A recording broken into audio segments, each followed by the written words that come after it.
السلام علیکم ورحمۃ اللہ وبرکاتہ۔ الحمد للہ رب العالمین والصلاة والسلام علی سید المرسلین، اما بعد فاعوذ باللہ من الشیطان الرجیم، بسم اللہ الرحمن الرحیم۔ برادران عزیز و معزز خواتین، آج کی اس نشست میں سورۃ الاسراء کی آیت نمبر 70 سے آیت نمبر 76 تک تمام آیات کا ترجمہ و تفسیر پیش کرنے کی سعادت حاصل کی جائے گی۔ وَلَقَدْ كَرَّمْنَا بَنِي آدَمَ وَحَمَلْنَاهُمْ فِي الْبَرِّ وَالْبَحْرِ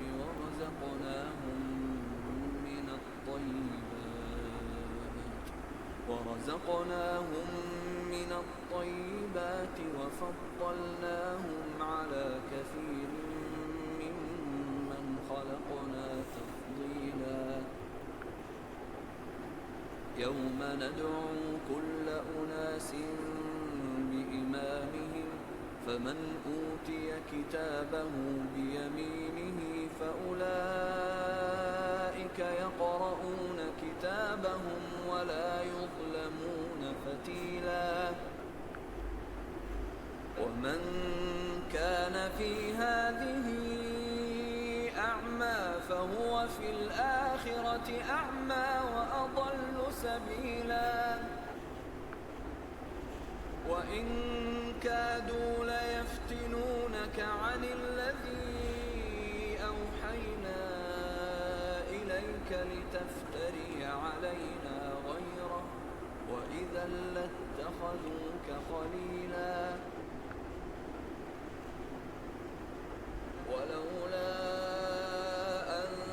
ثبتناك لقد كدت تركن إليهم شيئا قليلا إذا لأذقناك ضعف الحياة وضعف الممات ثم لا تجد لك علينا نصيرا وإن كادوا ليستفزونك من الأرض ليخرجوك منها وإذا لا يلبثون خلافك إلا قليلا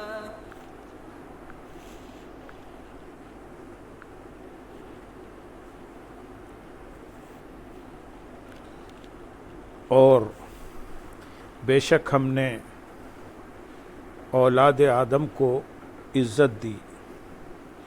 اور انہیں خشکی اور تری میں سوار کیا اور ان کو ستھری چیزوں سے رزق دیا اور انہیں اپنی بہت سی مخلوق پر بہت سی برتری دی۔ اور بے شک ہم نے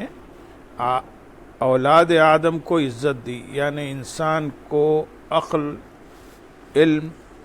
قوت گویائی، پاکیزہ صورت، معتدل خد و خامت عطا کیے گئے، جانوروں سے لے کر جہازوں تک کی سواریاں عطا فرمائی۔ نیز اللہ تعالیٰ نے انہیں دنیا و آخرت سنوارنے کی تدبیریں سکھائی اور تمام چیزوں پر غلبہ عطا فرمایا۔ قوت تسخیر بخشی کہ آج انسان زمین اور اس کے نیچے یوں ہی ہواؤں بلکہ چاند تک کو تسخیر کر چکا ہے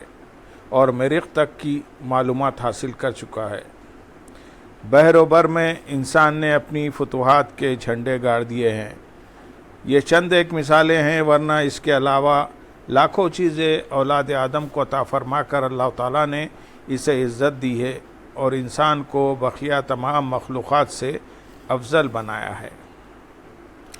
وَرَزَقْنَاهُمْ اور انہیں رزق دیا، یعنی لطیف اور خوش ذائقہ غذائیں دی جو گوشت اور نباتات دونوں پر مشتمل ہوتی ہیں اور جنہیں لوگ خوب اچھی طرح پکا کر کھاتے ہیں۔ پکی ہوئی غذا کھانا بھی انسان کا خاصہ ہے، کیونکہ انسان کے سوا حیوانات میں پکی ہوئی غذا اور کسی کی خوراک نہیں۔ وَفَضَّلْنَاهُمْ اور انہیں فضیلت دی، آیت میں فرمایا گیا کہ ہم نے اولاد آدم کو اپنی کثیر مخلوق پر فضیلت دی۔ امام حسن بصری رحمۃ اللہ علیہ کا قول ہے کہ یہاں اکثر سے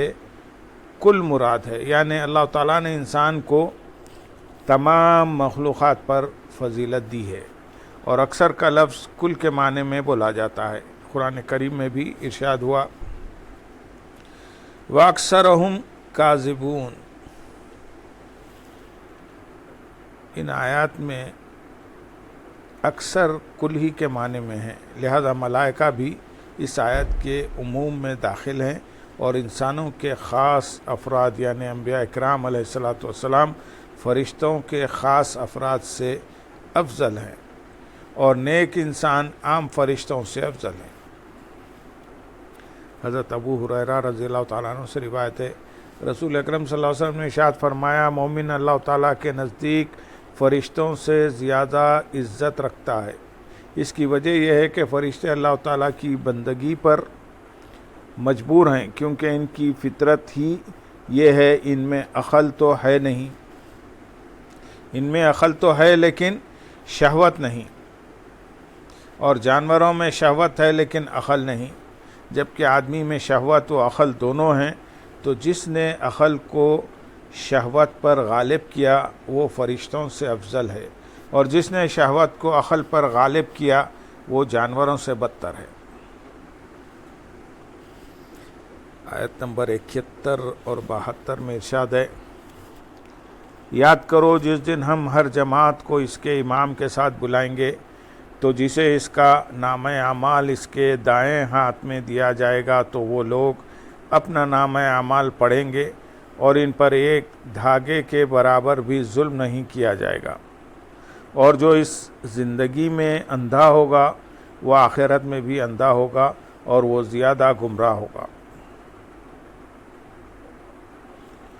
یوم ندعو، جس دن ہم بلائیں گے، ارشاد فرمایا کہ یاد کرو جس دن ہم ہر جماعت کو اس کے امام کے ساتھ بلائیں گے جس کی وہ دنیا میں پیروی کرتا تھا۔ حضرت عبداللہ بن عباس رضی اللہ تعالیٰ عنہما نے فرمایا،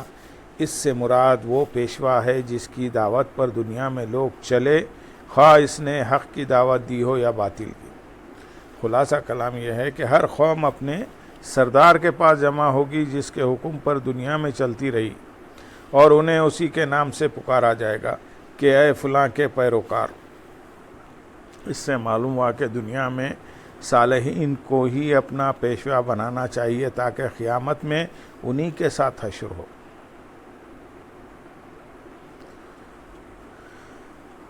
فمن اوتی کتابہ بیمین، تو جسے اس کا نامہ اعمال اس کے دائیں ہاتھ میں دیا جائے گا، یعنی نیک لوگ جو دنیا میں صاحب بصیرت تھے اور راہ راست پر چلتے رہے، ان کو ان کا نام اعمال دائیں ہاتھ میں دیا جائے گا، ان کا نام اعمال دائیں ہاتھ میں دیا جائے گا۔ وہ اس میں اپنی نیکیاں لکھی ہوئی دیکھیں گے تو اس کو ذوق و شوق سے پڑھیں گے، اور جو بدبخت ہیں، کفار ہیں، ان کے نام اعمال بائیں ہاتھ میں دیے جائیں گے، وہ انہیں دیکھ کر شرمندہ ہوں گے اور دہشت سے پوری طرح پڑھنے پر قادر نہ ہوں گے۔ تو نیک لوگوں کے اعمال کے ثواب میں ادنا بھی کمی نہ کی جائے گی، اور یوں ہی کفار کی سزا میں بھی کمی نہ ہوگی۔ ہاں، گناہ گار مسلمانوں کی سزا میں کمی بھی ہوگی اور بہت بڑی تعداد کی معافی بھی۔ ارشاد فرمایا کہ جو دنیا کی زندگی میں ہدایت کا راستہ دیکھنے سے اندھا ہوگا وہ آخرت میں نجات کا راستہ دیکھنے سے بھی اندھا ہوگا، بلکہ قیامت میں وہ اور بھی زیادہ گمراہ ہوگا۔ آیت نمبر 73 میں ارشاد ہے، اور کفار تو چاہتے تھے کہ تمہیں اس وحی سے ہٹا دیں جو ہم نے تمہاری طرف بھیجی ہے، کہ تم ہمارے اوپر وحی سے ہٹ کر کوئی بات منسوب کر دو، اور اس وقت وہ آپ کو گہرا دوست بنا لے۔ اس آیت کا شان نزول یہ ہے کہ قبیلہ ثقیف کا ایک وفد سرکار دو عالم صلی اللہ علیہ وسلم کے پاس آ کر کہنے لگا کہ اگر آپ 3 باتیں منظور کر لیں تو ہم آپ کی بیعت کر لیں گے۔ ان میں سے ایک بات یہ تھی کہ انہوں نے کہا یا رسول اللہ صلی اللہ علیہ وسلم، ہم یہ چاہتے ہیں کہ آپ کی طرف سے ہمیں ایسا اعزاز ملے جو دوسروں کو نہ ملا ہوتا، جو دوسروں کو نہ ملا ہوتا، کہ ہم فخر کر سکیں۔ اور اس میں اگر آپ کو اندیشہ ہو کہ عرب کے دوسرے لوگ شکایت کریں گے تو آپ ان سے کہہ دیجئے گا کہ اللہ تعالیٰ کا حکم ہی ایسا تھا، یعنی معاذ اللہ تعالیٰ پر جھوٹ باندھ دیجئے گا۔ اس پر یہ آیت نازل ہوئی اور بتا دیا گیا ہے کہ حضور اقدس صلی اللہ علیہ وسلم کی تربیت اور معاملات کی نگہبانی تو خود اللہ تعالیٰ فرماتا ہے، تو کیسے ممکن ہے کہ آپ صلی اللہ علیہ وسلم اللہ تعالیٰ کی طرف کوئی غلط بات منسوب کر سکیں۔ آیت نمبر 74 اور 75 میں ارشاد ہے، اور اگر ہم تمہیں ثابت قدم نہ رکھتے تو قریب تھا کہ تم ان کی طرف کچھ تھوڑا سا مائل ہو جاتے، اور اگر ایسا ہوتا تو ہم تمہیں دنیاوی زندگی میں دگنی سزا اور موت کے بعد دگنی سزا کا مزہ چکھاتے، پھر تم ہمارے مقابل اپنا کوئی مددگار نہ پاتے، اور اگر ہم تمہیں ثابت قدم نہ رکھتے۔ اس آیت اور اس کے بعد والی آیت میں کفار کی بات کا رد اور حضور اقدس صلی اللہ علیہ وسلم کی عظمت و شان اور معصومیت کا بیان فرمایا گیا ہے کہ اللہ تعالیٰ کی خاص رحمت ہر وقت اپنے حبیب صلی اللہ علیہ وسلم کے شامل حال رہتی ہے۔ چنانچہ فرمایا کہ اے حبیب صلی اللہ علیہ وسلم، اگر ہم تمہیں معصوم بنا کر ثابت قدم نہ رکھتے تو قریب تھا کہ تم ان کی طرف کچھ تھوڑا سا مائل ہو جاتے، لیکن ایسا نہ ہوا، بلکہ اللہ تعالیٰ نے آپ کو ثابت قدم رکھا، اور اگر بالفرض ایسا ہوتا کہ آپ ان کی طرف جھکتے تو ہم تمہیں دنیاوی زندگی میں دگنی سزا اور موت کے بعد دگنی سزا کا مزہ چکھاتے، کیونکہ حضور پرنور صلی اللہ علیہ وسلم کا مرتبہ دوسروں سے بلند تر ہے، اس لیے آپ سے پاکیزگی اور کردار میں عظمت کا تقاضا بھی دوسروں کی بنسبت زیادہ ہے۔ آیت نمبر 76 میں ارشاد ہے، اور بے شک قریب تھا کہ وہ تمہیں اس سرزمین سے پھسلا دیں تاکہ تمہیں اس سے نکال دیں، اور اگر ایسا ہوتا تو وہ تمہارے پیچھے تھوڑی ہی مدت ٹھہرتے۔ اس آیت کا شان نزول یہ ہے کہ کفار نے آپس میں اتفاق کر کے چاہا کہ سب مل کر رسول اللہ صلی اللہ علیہ وسلم کو سرزمین عرب سے باہر نکال دیں، لیکن اللہ تعالیٰ نے ان کا یہ ارادہ پورا نہ ہونے دیا اور ان کی یہ مراد بر نہ آئی۔ اس واقعے کے متعلق یہ آیت نازل ہوئی اور فرما دیا گیا کہ ان لوگوں نے آپ کو یہاں سے نکالنے کا منصوبہ بنایا، مگر اللہ تعالیٰ نے ایسا نہ ہونے دیا، اور اگر بالفرض یہ آپ کو نکال دیتے تو آپ کے بعد یہ بھی جلد ہلاک کر دیے جاتے، کیونکہ نبی علیہ السلام کی تشریف لے جانے کے بعد عذاب الہی آ جاتا ہے۔ اللہم صلی علی سیدنا محمد وعلی آل سیدنا محمد وبارک وسلم، وآخر دعوانا ان الحمد للہ رب العالمین۔